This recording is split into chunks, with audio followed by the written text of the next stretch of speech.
የቀይ ባህር አፋር ዲሞክራሲያዊ ድርጅት ከሰሞኑ ይፋ ባደረገው መግለጫ የኤርትራ መንግስት ላይ ሁሉን አቀፍ የሆነ ትግል እንደሚያካሄድ አስታውቋል። ከአፋር ይህ በተሰማ በተመሳሳይ ጊዜ ደግሞ ከሱዳን በኩል ብሔራዊ ጦሩን እየተፋለመ ያለው የሱዳን ፈጥኖ ደራሽ ኃይል መሪ ጀነራል መሐመድ ሐምዳን ዳጋሎ የኤርትራ መንግስትን በተዘዋዋሪ ሊነካ የሚችል መግለጫ ሲሰጡ ተደምጠዋል። የኤርትራ መንግስት በአንድ ጊዜ የቀይ ባህር አፋር ዲሞክራሲያዊ ድርጅትና የሱዳን ፈጥኖ ደራሽ ሰራዊት ተቃውሞና ዛቻ ሲያሰሙበት መታየቱ አስገራሚ ሆኖ ነው የታየው። የኤርትራ መንግስት በዙሪያው ካሉ የጎረቤት ተቃዋሚዎች ብቻ ሳይሆን የጎረቤት ሀገሮች ጭምር ጠንካራ ተቃውሞና ጥላቻ እያተረፈ ነው የሚል መላምት እየሰጠ ነው የሚገኘው። የቀይ ባህር አፋር ዲሞክራሲያዊ ድርጅት በኢትዮጵያ በአፋር ክልል ራሱን በማጠናከር ላይ እንደሆነ ይፋም አድርጓል። ድርጅቱ ከሰሞኑ ለ3 ወራት ያሰለጠናቸውን ተዋጊዎች ሲያስመርቅ የድርጅቱ አዛዥ ኢብራሂም ሃሩን ለትጥቅ ትግል መዘጋጀት ያለውን ፋይዳ ተናግረውም ነበር። የኢሳያስ አፈወርቂ መንግስት የሚገባው የጠመንጃ ቋንቋ ብቻ ነው። የትጥቅ ትግል በኤርትራ መንግስት ላይ መክፈት ብቸኛው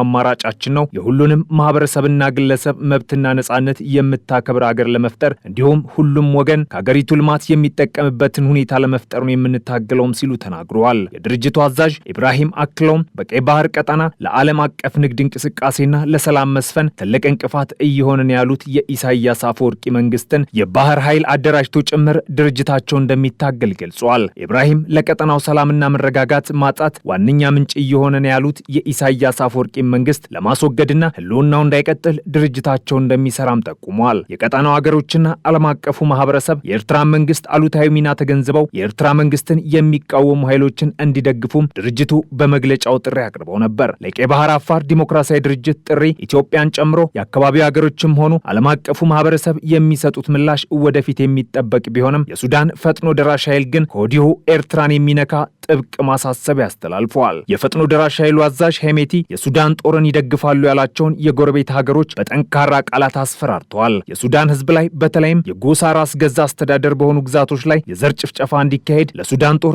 እገዛ የሚያደርጉ ሀገሮችን አንታገሳቸውም፣ ለሱዳን ጦር ኃይል ትጥቅና እርዳታ የሚያቀብሉ ሀገሮችንም እንዲሁ አንታገስም ሲሉ ተደምጠዋል። የሱዳን ጦር አየር ኃይል የጦር አውሮፕላኖችንም ሆነ ድሮኖችን ለማሳረፍም ሆነ ለመብረር የሚፈቅዱ የጎረቤት ሀገሮችን እንመታለን በማለት ጭምር ነው ሄሜቲ ጠበቅ ያለ ማሳሰቢያ የሰጡት። የሱዳን ጦር እየፈጸማቸው ነው ላሉት የጦርና የሰብአዊ ወንጀሎች እንፋረዳለን የሚል ማሳሰቢያ የሰጡት ሄሜቲ ከዚህ ጋር አያይዘው የሱዳን ጦር ተባባሪ የሆኑ የጎረቤት ሀገሮችንም አብረው አሳስበዋል። በቅርቡ የኤርትራ መንግስት በጀነራል አብዱል ፈታህ አልቡርሃን ለሚመራው የሱዳን ጦር የአየር ክልልና የአየር ማረፊያ እንደሚፈቅድ መናገሩ ይታወሳል። ኤርትራ የሱዳን ጦርነት ከተጀመረ ጊዜ ጀምሮ የሱዳን ጦርን ስታግዝ መቆየቷ ይነገራል። በተመሳሳይ ግብጽ የሱዳን ጦርን ከሚደግፉ ሀገሮች አንዷ መሆኗ የሚነገር ሲሆን የላከቻቸው የእግረኛ ሰራዊት አባላት ጭምር በሱዳን ፈጥኖ ደራሽ ኃይሉ ተማረኩ መባሉ በጦርነቱ መጀመሪያ ወቅቶች ትኩረት የሳበ ዜና ሆኖም ቆይቷል። ይህንን መነሻ በማድረግ የሱዳን ፈጥኖ ደራሽ ሰራዊት መሪ ጀነራል ሄሜቲ ከሰሞኑ ያስተላለፉት ማሳሰቢያ በቀጥታ ለኤርትራ መንግስት አለፍ ሲልም ለግብጽ እየታለመ እንደሆነ በሰፊው እየተነገረ ነው። የኤርትራ መንግስት በቅርብ ጊዜ በኢትዮጵያ መንግስትም ቢሆን ተደጋጋሚ ክስና ወቀሳ እየቀረበበት ነው የሚገኘው። ኤርትራ የቀጠናው ሰላምና መረጋጋት አደፍራሽ እንዲሁም ልክ እንደ ትሮይ ፈረስ በአፍሪካ ቀንድ የራሳቸው ፍላጎት ያላቸው የውጭ ኃይሎች የሚጋልቧት ሀገር ሆናለች በሚል ስትከሰስ ቆይታለች። የኢትዮጵያ መንግስት እስከ ተመድ ዋና ጽህፈት ቤት እንደደረሰው በቅርቡ በላከው የክስ ደብዳቤ ይፋ ሆኗል። በዚህ መነሻነትም የኢትዮጵያ መንግስት ራሱን ጨምሮ ሌሎች የቀጠናው ኃይሎች ከሚከሱት የኤርትራ መንግስት ጋር ወደ ጦርነት ሊገባ ይችላል የሚል ስጋት በብዙዎች እየተነገረ ይገኛል። ለቀጠናው በአንድ ወይም በሌላ መንገድ ስጋት ሆናለች ከምትባለዋ ከኤርትራ ጋር በአሁኑ ወቅት ኢትዮጵያ ወደ ጦርነት ልትገባ ትችላለች የሚል ግምት እየተሰጠም ነው። ከዚሁ ጎን ለጎን ደግሞ የሱዳን ፈጥኖ ደራሽ ኃይል ከኤርትራ ጋር ወደ ግጭት እንዳያመራ እየተሰጋ ይገኛል። በተመሳሳይ የቀይ ባህር አፋር ዲሞክራሲያዊ ድርጅት ከኤርትራ ጋር ጦርነት ውስጥ ይገባል የሚል ስጋትም አይሏል። ይህ ሁሉ የስጋት ደመና ባለበት ጦርነቱ የመጀመር እድል ካገኘ የተወሳሰበ ቀውስ ይዞ ሊመጣ እንደሚችልም ይሰጋል።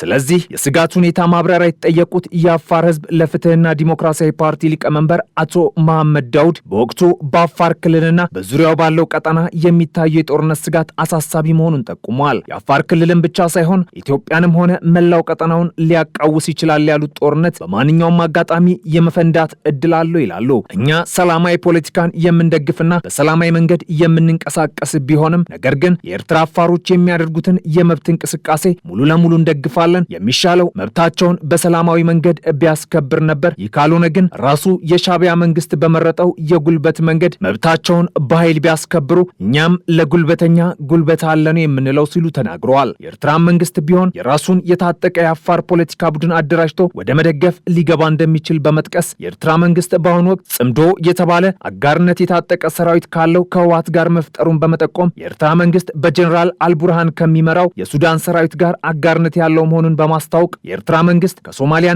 ከግብጽ ጋር ተባብሮ ጸረ ኢትዮጵያ ግንባር ሲፈጠር መቆየቱንና የኤርትራ መንግስት ከሰሞኑ በማህበራዊ ትስስር ገጾች ሲሰራጭ እንደሰነበተው ሁሉ ከኢራን መሳሪያ ያገኘ መባሉን ጨምሮ ከሌሎችም የሩቅና የቅርብ ኃይሎች ሊደገፍ እንደሚችልና ከሰሞኑ በአፋር ክልል የተፈጠረው ውጥረት ወደ ጦርነት ከተሸጋገረ ሊደርስ የሚችለውን ቀጠናዊ ቀውስ በወቅቱ ገምግማችሁታል ወይ የሚል ጥያቄ የቀረበላቸው አቶ መሐመድ ምንም ነገር ቢሆን የአፋር ፖለቲካ ኃይሎች ከአፋርና ከኢትዮጵያ ጎን እንደሚቆሙ ነው የተናገሩት። ሱልጣን አሊ ሜራህ እንኳን እኛ ግመሎቻችንም የኢትዮጵያን ባንዲራ ለይተው ያውቃሉ እንዳሉት አፋር በኢትዮጵያዊነቱ አይደራደርም። አፋር ምንም ባይደላውና ምንም ቢበደል አንድም ቀን ልገንጠል ብሎ ያውቅም። አፋር በቅኝ ግዛት መዘዝ በሶስት ሀገሮች ተከፋፍሎ አንድነቱን አጥቶ ለመኖር ተገዷል። ያም ቢሆን ብዙሃኑ አፋር የሚኖረው በኢትዮጵያ ነው። አንዳንዶች አፋርን በስጋትነት ቢያዩትም ነገር ግን አፋር በኢትዮጵያዊነቱ ሲደራደር አይታወቅም። የቀይ ባህር አፋር ድርጅት ያነሳቸው ጥያቄዎች በእኛ እምነት ተገቢ ናቸው። ጦርነት መቀስቀሱን አንደግፍም። ጦርነት ለማንም አይበጅም። ነገር ግን የአስመራው መንግስት በአፋር ህዝብ ላይ ያልፈጸመው አይነት ግፍ የለም። በአሰብና በምጽዋ ጨምሮ ወደ 250 ሺህ አፋሮች ናቸው ከመኖሪያቸው የተፈናቀሉትና የተሰደዱት ሲሉ ተናግሯል። አፋር እኮ በቀይ ባህር አዋሳኝ በሆኑ የአፍሪካ ቀንድ አካባቢዎች ከ3000 ዓመታት በላይ የሚገመት ታሪክ ያለው ህዝብ ነው። የአስመራው መንግስት የአፋርን ታሪክና የሀገር ባለቤትነት አሳጥቶ ብዙ ግፍ እየተፈጸመበት ነው። የቀይ ባህር አፋሮች አሁን ላይ በመረጡት መንገድ ቢታገሉ ለምን ይፈረድባቸዋል ሲሉ ጠይቋል። የቀይ ባህር ጠረፎች የሆኑ ቦታዎች በሙሉ የአፋር እንደሆኑም ይታወቃል። የኤርትራ መንግስት አፋሮችን ከነዚህ ጠረፋማ ቦታዎች ከማፈናቀሉ በተጨማሪም የኢትዮጵያ የባህር በሮች አሳጥቷል በማለት የተናገሩት አቶ መሐመድ በእነዚህ ሁሉ አመክንዮች የተነሳም የቀይ ባህር አፋር ድርጅት ዓላማና ትግል መደገፍ የሚገባው መሆኑን ገልጿል። ኤርትራ የአፋር ታሪካዊ ርስቶች ሲሉ የገለጿቸውን የቀይ ባህር ጠረፍ አካባቢዎችን በሰፊው የራሱ አድርጋ ይዛ እንድትገነጠል ከተፈቀደላት ወደ 30 ዓመታት መቆጠሩን ያስታወሱት አቶ መሐመድ ይሁን እንጂ እነዚህን የአፋር ህዝብ ታሪካዊ መሬቶች ከማልማት ስትራቴጂካዊ የባህር በሮች ያሏቸው ቦታዎችንም ወደ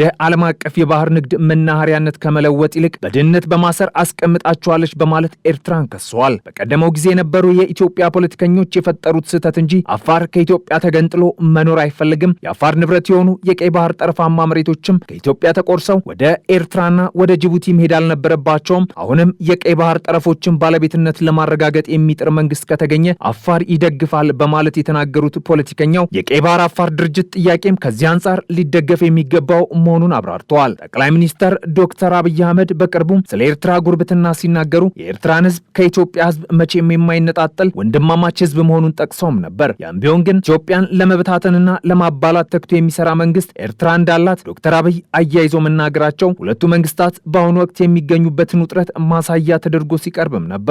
አንጋፋው የህወሓት የቀድሞ ታጋይ አቶ ገብሩ አስራት በቅርቡ ከሪፖርተር ጋር በነበራቸውም ቆይታ የኤርትራ መንግስት ከመነሻው ጀምሮ ኢትዮጵያን በማዳከምና በማቃወስ የመጠቀም ፖሊሲን ይዞ የተፈጠረ መሆኑን ተናግሮ ነበር። ሌላው የቀድሞ የህወሓት ታጋይ ሌተናንት ጀነራል ጻድቃን ገብረ ትንሳኤ በበኩላቸው በቅርቡ ከኤንቢሲ ጋር ባደረጉት ቆይታ ከአስመራ መንግስት ጋር በመሻረክና በመተባበር ሊጠበቅ የሚችል አንዳችም የትግራይም ሆነ የኢትዮጵያ ጥቅም እንደሌለ አወክረው ሲናገሩም ቆይተዋል። በርካታ የኢትዮጵያ ፖለቲካ ሊቃን የኤርትራ መንግስትን እየኮነኑ ባሉበት በዚህ ወቅት ደግሞ የቀይ ባህር አፋር ድርጅት በአፋር ክልል ውስጥ ያሰለጠናቸውን ተዋጊዎች አስመረቀ መባሉ እንዲሁም ከፍተኛ የኢትዮጵያ መንግስት ባለስልጣናት በቡሬ አካባቢ ጉብኝት አደረጉ መባሉ በቀጥታ በሁለቱ ሀገሮች መካከል ይደረጋል ተብሎ ከሚሰጋው ጦርነት መጀመሪያ መቃረብ ጋር ተገናኝቶ ብዙ እየተባለለት ነው የሚገኘው።